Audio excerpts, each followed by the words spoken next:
El cultivo del café. Para cantar el jarabe, para eso, Este es un cafeto en producción, para eso me pinto yo, para cantar el jarabe. pero ¿qué hay detrás de este cultivo?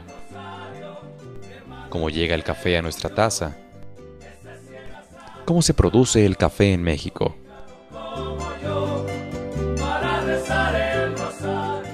La especie de café arábigo es la más importante en México, ya que se cultivan más de 600.000 hectáreas en nuestro país.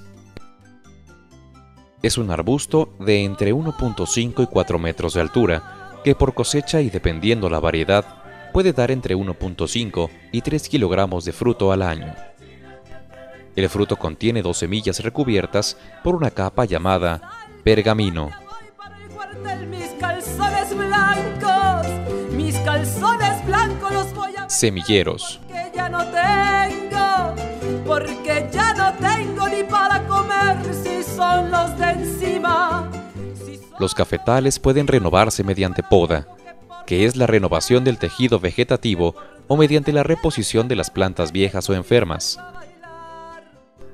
Para esta reposición es necesario producir planta sana y de gran calidad que posteriormente será utilizada en las parcelas de cultivo.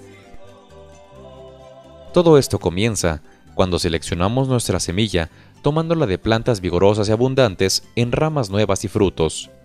Posteriormente, se corta el fruto de la planta, se extraerá la semilla y se despulpará a mano en pequeñas cantidades, dejándolas fermentar entre 24 y 36 horas, para después lavarlas y ponerlas a secar hasta que pierdan un 75% de humedad para su utilización. Dentro de un terreno plano, de fácil acceso y cercano a una fuente de agua, se elabora una mezcla de arena y tierra y se coloca en forma de camas. Posteriormente, se coloca un cobertizo que permita la entrada de luz en un 50% a 80 centímetros de altura. Debe hacerse entre los meses de marzo y mayo para aprovechar las condiciones climáticas. La evolución de la planta desde la siembra de la semilla recorre los siguientes estadios. Se le llama soldadito a la plántula de 50 a 60 días después de la germinación, que tiene talluelo, pero carece de hojas cotiledonales. El estadio de mariposa es después de los 70 días y aparecen las primeras hojas cotiledonales que se desprendieron del pergamino que las recubre. Se le da el nombre de pesetilla cuando tiene más de 90 días y aparecen las primeras hojas verdaderas, arriba de las hojas cotiledonales. Finalmente, llega la etapa llamada naranjito, donde la plántula tiene más de 120 días, 2 pares de hojas verdaderas y un par inferior de hojas cotiledonales. La siembra debe hacerse retirando gradualmente el tubo plástico hasta quitarlo por completo, evitando que se doble o quiebre la raíz principal. La planta posteriormente se aterrona y se fija bien al suelo blando del mismo hoyo. En ciertas circunstancias, es necesario utilizar árboles de sombra para proporcionar mayor humedad y reducir la temperatura de los cafetales, así como para evitar la erosión en lugares con mucha pendiente. En algunos lugares, asimismo, se utiliza el plátano como sombra temporal, ya que es de rápido crecimiento y proporciona gran cantidad de materia orgánica al descomponerse. Poda. La poda puede considerarse la actividad más importante en el cultivo del cafeto, ya que aplicada con inteligencia puede aumentar y regularizar la producción.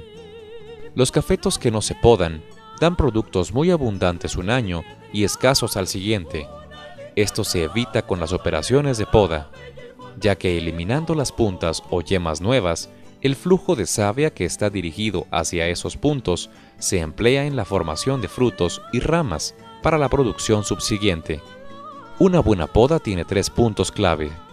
1. Suprimir todas las partes inútiles de la planta. 2. Adaptar la forma de las plantas a las necesidades de cultivo. Y 3. Procurar la mayor y más constante producción. Se deben eliminar los retoños o renuevos de los troncos, y retirar las ramas llamadas chupones, además de eliminar puntas que sobrepasen los 2 metros de altura, recordando que las plantas enfermas o muy viejas deberán marcarse para su posterior eliminación. La época de poda recomendada es entre los meses de febrero y abril. En contraste, muchas personas aplican abonos orgánicos como excrementos de caprinos, ovinos y equinos, además de compostas o loplicompostas con la finalidad de enriquecer sus suelos y preparar la cosecha siguiente.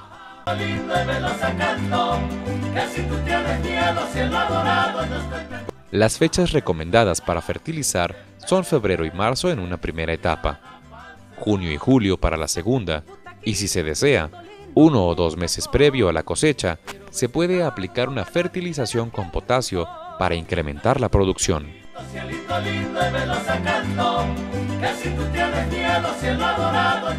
Cosecha, julio para la segunda, y si se desea, 1 o 2 meses previo a la cosecha, se puede aplicar una fertilización con potasio para incrementar la producción.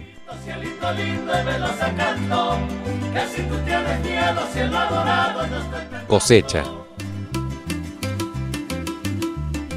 3 o 4 días después de la formación de flores, estas comienzan a caer y quedan en su lugar los frutos que, 8 o 9 meses más tarde, deben ser cosechados. Es aquí también donde muchos de los cafeticultores terminan su labor y dejan su producto en manos expertas que lo transforman y lo llevan a muchas tazas en todo el mundo. La integración de la cadena productiva es altamente recomendable, aunque para poder realizar esto el cafeticultor debe contar con un variado arsenal de recursos de índole financiera y tecnológica.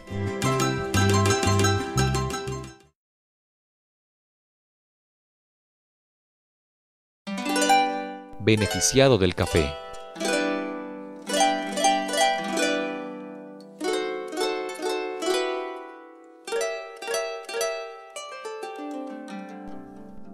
El productor de café tiene 2 opciones: vender su café en cereza, como se le conoce a los granos rojos, o beneficiarlo, aunque este último requiere de una inversión que muchos cafeticultores no están dispuestos a efectuar. En la compra, lugar donde se reciben los cerezas del productor, a quien se le pagará por kilogramo de café cereza, se carga la camioneta que llevará los granos al beneficio, donde se le someterá a un proceso llamado beneficiado húmedo. En el beneficio, cayendo a la tolva de recepción, se puede ver varios tipos de granos. Rojos, que son los granos bien maduros, producto de un buen corte. Púrpuras o negros, que son los granos que se secaron en la mata en la primera pasada de la cosecha. Los amarillos, que son fruto de variedades caturra, y alguno que otro verde que se le fue al cortador. Ocasionalmente, también algunas hojas acompañan a los granos en su viaje a este sitio. El fruto del café es parecido a una cereza. Es roja cuando está madura y contiene en su interior 1 o 2 granos envueltos por una membrana pergaminosa y de manera envolvente, una parte carnosa llamada pulpa. Despulpado.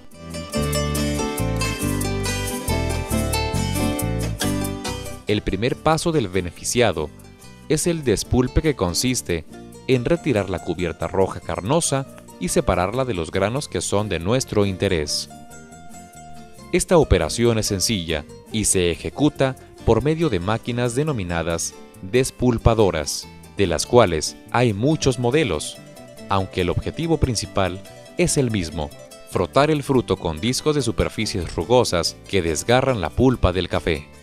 El despulpado debe efectuarse inmediatamente después de cosechado el café o durante las 10 horas siguientes a la cosecha, para que no fermente el fruto y se perjudique el grano.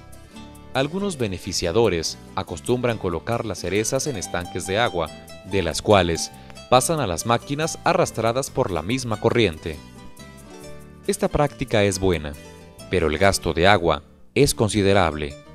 Es preferible llevar el fruto a la tolva de las máquinas y agregar agua por otro conducto.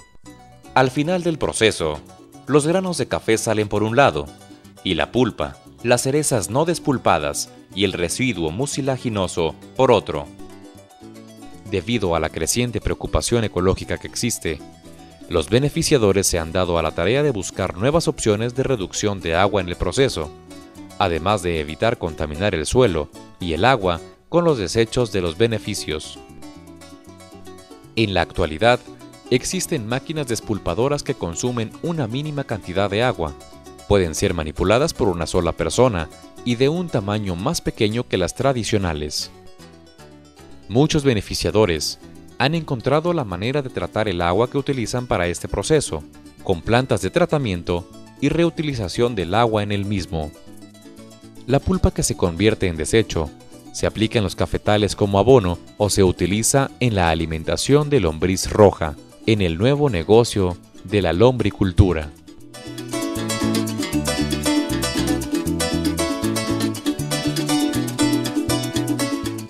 Lavado.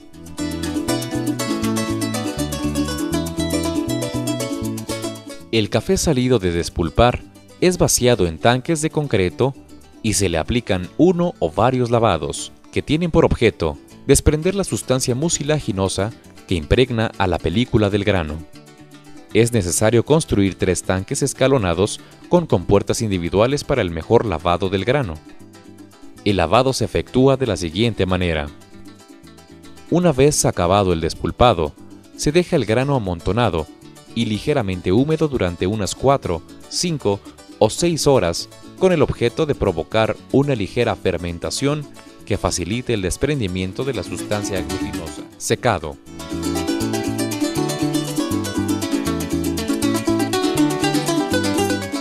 El proceso de secado puede realizarse de 2 maneras: por el método tradicional de asoleado o por medio de máquinas secadoras. El secado tradicional se lleva a cabo en planillas o asoleaderos, aunque estos tienen como contradicción que la época de cosecha de noviembre a enero a menudo tiene días húmedos. El secado con máquina facilita y acelera el proceso, ya que no dependemos de la condición climática para secar los granos. La secadora está compuesta por un cilindro, un calorífero y un ventilador beneficiado seco.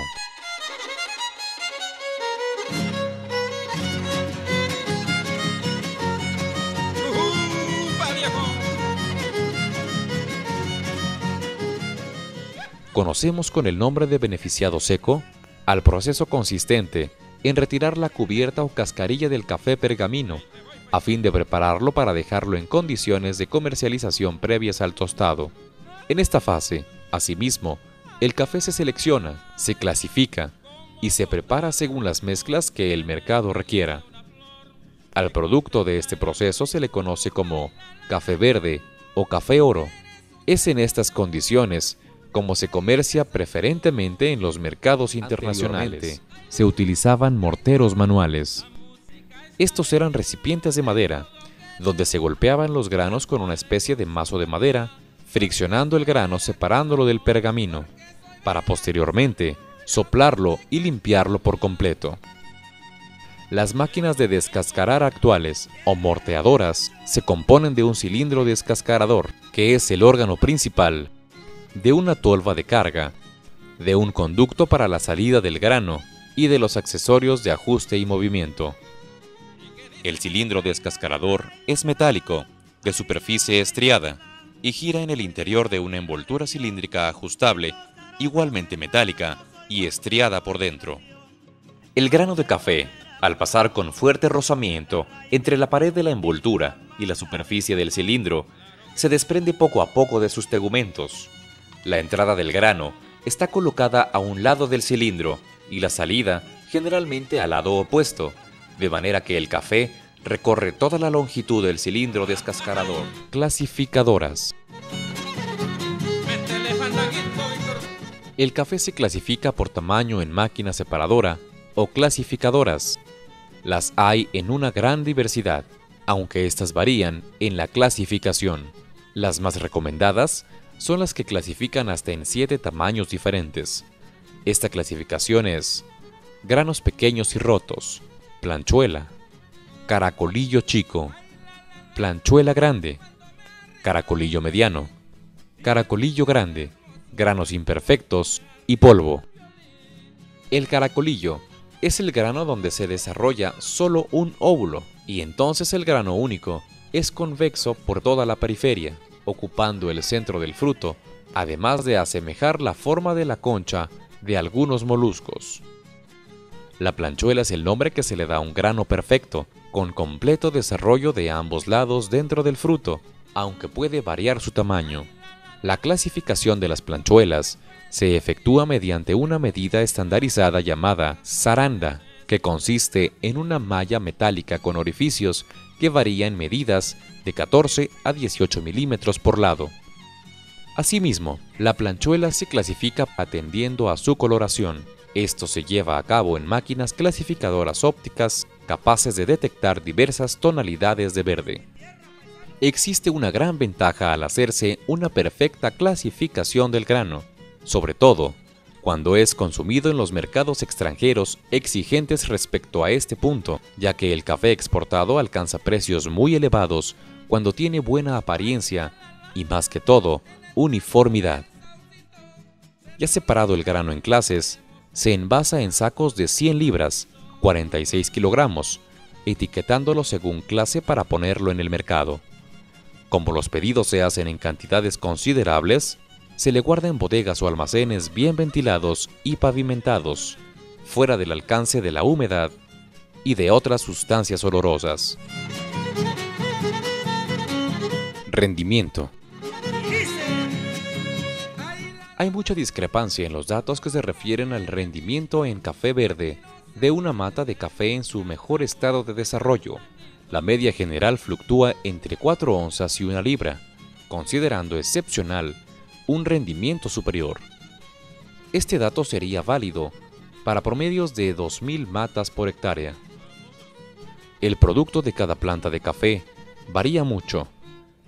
Todo depende de la edad de la planta, del terreno y del cultivo que se dé, con o sin abono.